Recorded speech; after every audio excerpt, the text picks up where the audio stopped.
네, 안녕하십니까. 저는 인천 방주교회 강태원 목사입니다.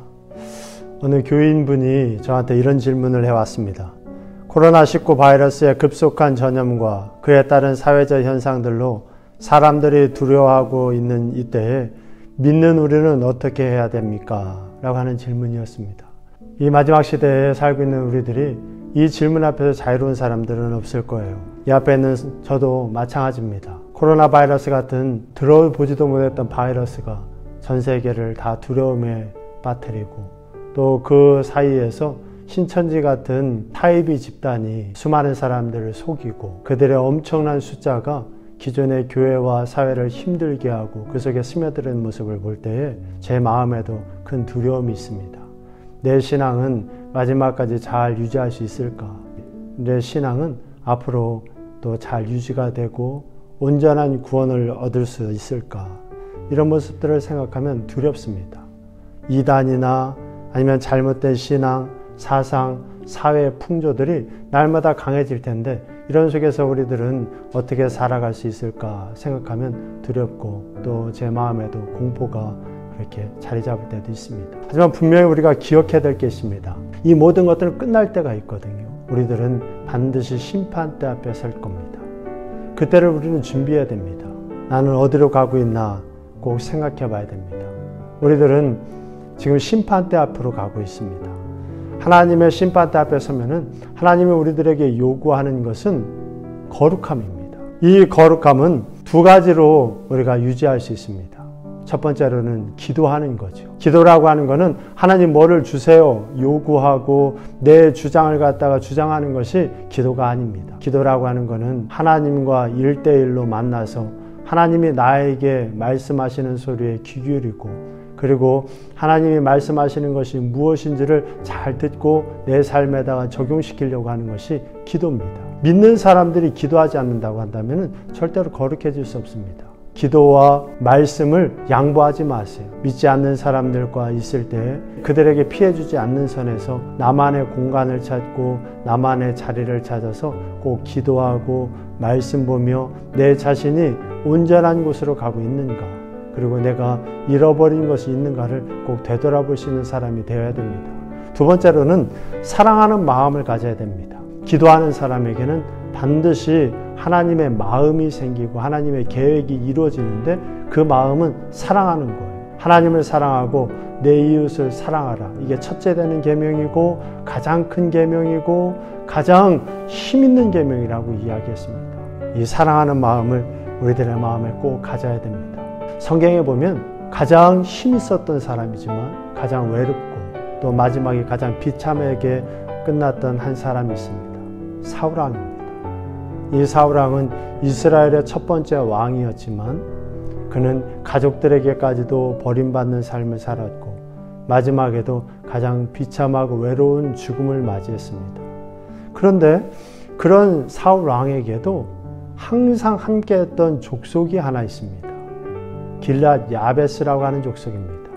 이 길앗 야베스 족속은 사울이 왕이 되었을 때에 사울왕의 부족인 베냐민 지파가 가장 힘이 없을 때에 사울왕에게 도움을 요청했어요. 사울은 우리 부족이 힘이 없고 내가 힘이 없으니 너희들을 도울 수 없다고 이야기하지 않았습니다. 가장 힘이 없고 가장 나약할 때지만 가장 별 볼 일 없는 길앗 야베스 족속을 암몬 족속에서 구해줬습니다.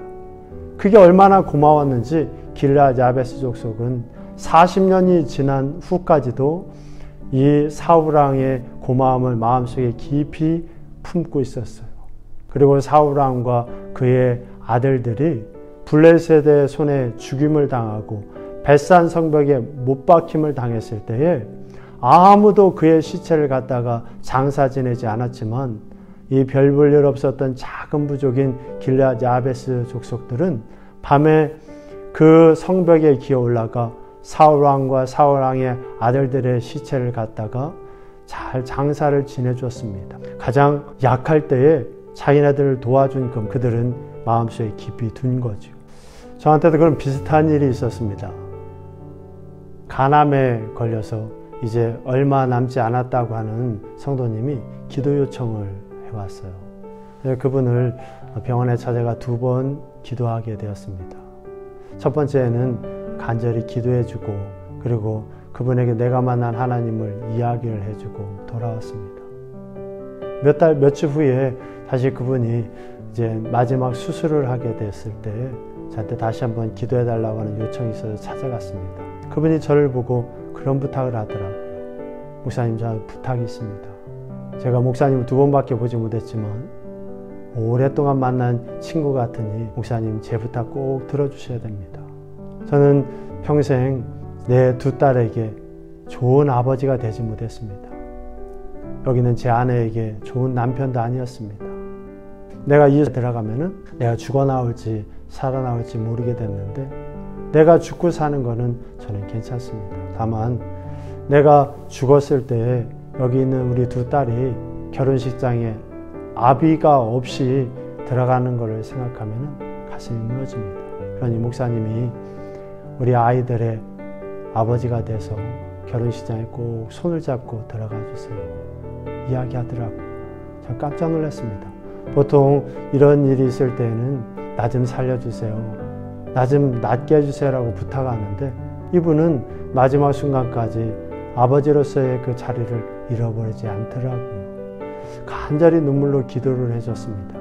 그 2 딸도 아버지의 소리를 듣고 그렇게 많이 울더라고요. 하나님께서 그분을 손을 대주셔서 1년이 지난 지금까지도 건강하게 잘 지내고 있습니다. 그리고 또한 그 마지막 순간에 고백했던 그의 고백과 눈물 때문에 2 딸과 또 아내와의 관계도 많이 회복되어서 지금은 신앙생활을 잘하면서 한 걸음 한 걸음 하나님 앞으로 나아가고 있습니다. 두렵고 떨린 시대를 우리는 살고 있습니다. 하지만 이럴 때 더 기도하고 더 사랑하시기 바랍니다. 착한 행실이 하늘에 계신 아버지께 영광을 돌리게 하시기 바랍니다. 착한 행실을 하나하나 쌓아 올렸을 때에 여러분들의 마음에 있는 두려움과 원망과 불평을 이길 수 있게 될 겁니다. 그리고 마지막 때 심판대 앞에 섰을 때에 하나님께서 여러분들을 귀하게 쓰시고 높이 드시리라 믿습니다.